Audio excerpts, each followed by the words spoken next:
Christmas has already raced past, which means that you've probably already begun the obligatory handful of days with your extended family.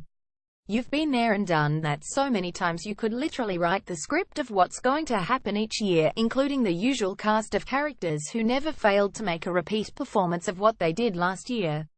But in case Aunt Stephanie's running late and you've forgotten how she behaves with her gin, or in case your house is still a shambles from Uncle Jimmy's rampage of yesterday, and you need reassurance that your weird family isn't alone, here are the 10 people who are bound to make an appearance every year at every family's Christmas party. The pouter is usually a child under the age of 10, but occasionally it's an emotionally stunted, spoiled adult. This person spends the entire evening impatiently waiting for present opening time and complains about every event that precedes it. Can't we open presents before dinner, he'll beg. And when his request is denied, he'll slump in whatever chair is farthest away from the action and glare at his plate of food as if it were something not even a prisoner would eat. When it's finally time to open presents, don't make the mistake of thinking a gift is all that is needed to boost his mood, as invariably, whatever the ingrate gets will be a disappointment or not as expensive as what someone else received. The inebriator may sound like a really cool superhero, but he's usually just an uncle who can't survive any family function without the assistance of booze, and his antics should look very familiar since you undoubtedly just saw them at Thanksgiving dinner. If he doesn't arrive tipsy, as soon as he steps through the door he'll make a beeline to the garage, kitchen, or wherever your family happens to store the hard stuff. Before long he'll be slurring his words, talking too close, and doling out uncomfortably tight hugs to anyone and everyone, including your prudish great-aunt Marge. Some have tried to eliminate the drunkenness by having a dry holiday, but a little family prohibition is no match for the determined inebriator. He always brings his own.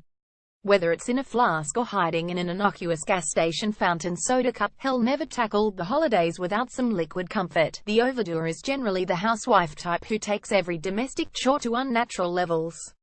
She revels in Christmas because it is the one time of year when all her obsessions, crafting, baking, and homemade gifts, are utilized simultaneously and with extreme fervor.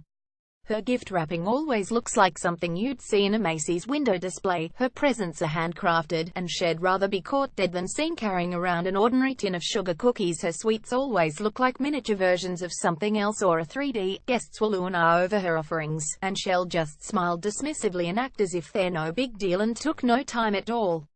However, if you happen to live with the overdoer, you know she pulled an all-nighter trying to get everything together and sent her husband to the store multiple times, at least once after midnight, to fetch something he thought she didn't really need, e.g. striped ribbon for the reindeer's neck because the plain ribbon she already had didn't look quite right. If your extended family has grown to the point where it's no longer practical for everyone to buy everyone else a gift, you may have collectively made the decision to draw names, so people only have to buy one present for the person whose name they picked.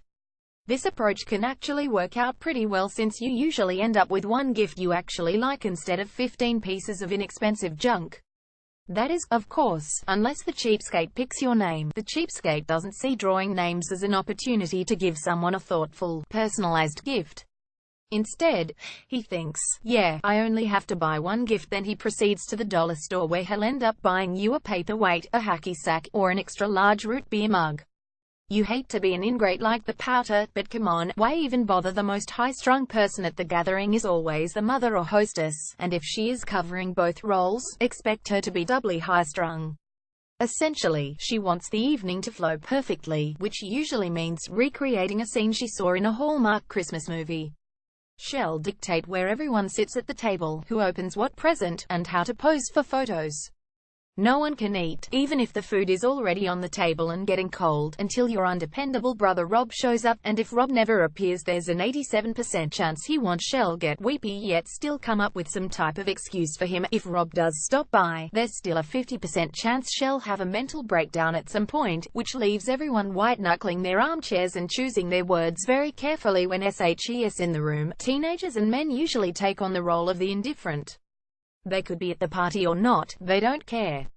What do they want for Christmas? Nothing. Whatever is their answer for every question, and you could tell them anything. The turkey's burnt, Christmas is cancelled, their long-lost cousin Jeremy just arrived, and they're still not getting their butts off the couch. The self-righteous, which could be a whole family, want to tell everyone how they kept Jesus in the season this year.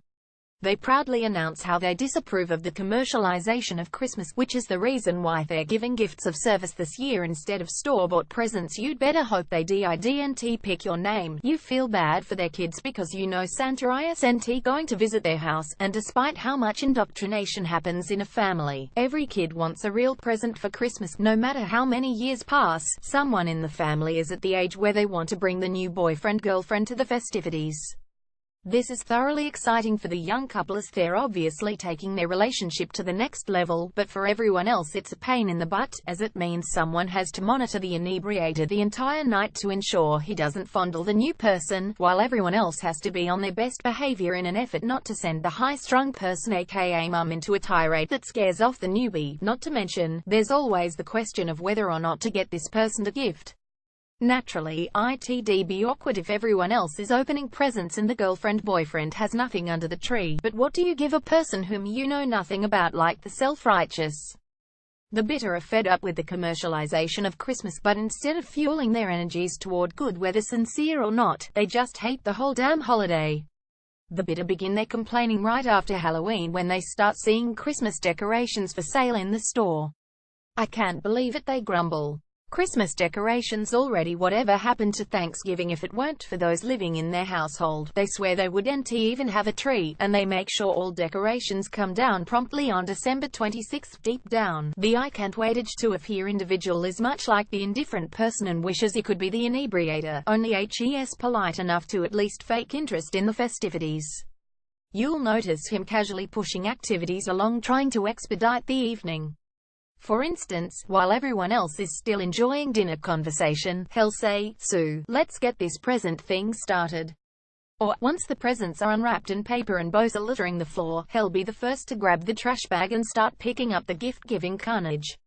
It may look like HES being helpful, but HES really trying to clean up the mess, so the party can come to an end. HE's always the first to leave and gathers up his kids and newly acquired presents with haste, not really caring if he leaves either behind.